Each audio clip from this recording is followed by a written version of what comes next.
হযরত আব্দুল্লাহ ইবনে মাসউদ রাদিয়াল্লাহু তাআলা আনহু থেকে বর্ণিত, তিনি বলেন, একজন মুমিন ব্যক্তি তার পাপসমূহকে এমন মনে করে যেমন একটি পাহাড় তার মাথার উপরে, আর সেই ব্যক্তি সেই পাহাড়ের নিচে।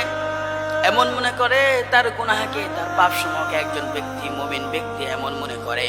কিন্তু একজন ফাসিক ব্যক্তি গুনাহকে এত হালকা মনে করে যেমন তার নাকের ডগায় একটি মাছি বসে রয়েছে আর সে তাড়িয়ে দেয়।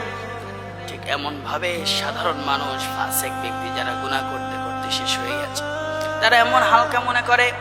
জিনা করার পরেও তারা এটাকে গুনাহ মনে করে না, বড় নারীর দিকে তাকানোর পরে এটাকে গুনাহ মনে করে না, 24 ঘন্টা কানে ইয়ারফোন দিয়ে গান শুনে এটাকে গুনাহ মনে করে না, প্রতিদিন নৃত্য দেখতেছে মোবাইলে, ইউটিউবে, তবু এটাকে গুনাহ মনে করে না একজন ফাসিক ব্যক্তি।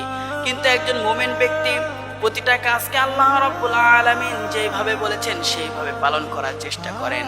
একটু সামান্য গুনাহ হয়ে গেলে সে অস্থির হয়ে যায়, সামান্য গুনাহ হয়ে গেলে সে পেরেশান হয়ে যায়, এমন যেন করে যে তার দুনিয়ার সমস্ত কিছু হারিয়ে গেল।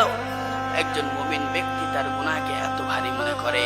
হযরত আয়েশা রাদিয়াল্লাহু তাআলা আনহা বলেন, নবী করিম সাল্লাল্লাহু আলাইহি সাল্লাম একদিন আমাকে নসিহত করলেন, ও আয়েশা, তুমি ছোট ছোট গুনাহ থেকেও বিরত থাকো, গুনাহ ছোট হলেও তুমি করো না।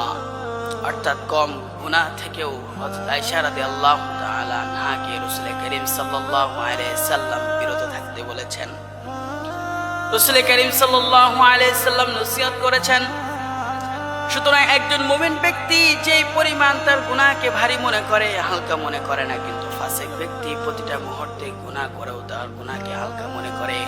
এটা অত্যন্ত দুঃখের বিষয়। আজকে আমরা নামাজ পড়ি অথবা কাউকে দান করি অথবা যে কোনো আনুষঙ্গিক কোনো কাজ করি না কেন, এই গুনার কারণে সেই জিনিসের স্বাদ, মজা থেকে আমরা দূরে থাকি। যদি আমরা গুনাহ কমিয়ে দিতাম তাহলে আমরা দেখতাম সেই জিনিসের কত মজা।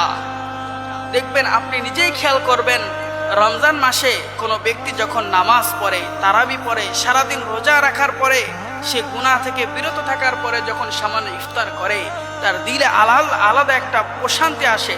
কিন্তু অন্য কোনো সময় সে গুনাহ থেকে বিরত না থাকার কারণে তার দিলে তেমন প্রশান্তি আসে না। এজন্য আমরা গুনাহ থেকে বিরত থাকার চেষ্টা করি।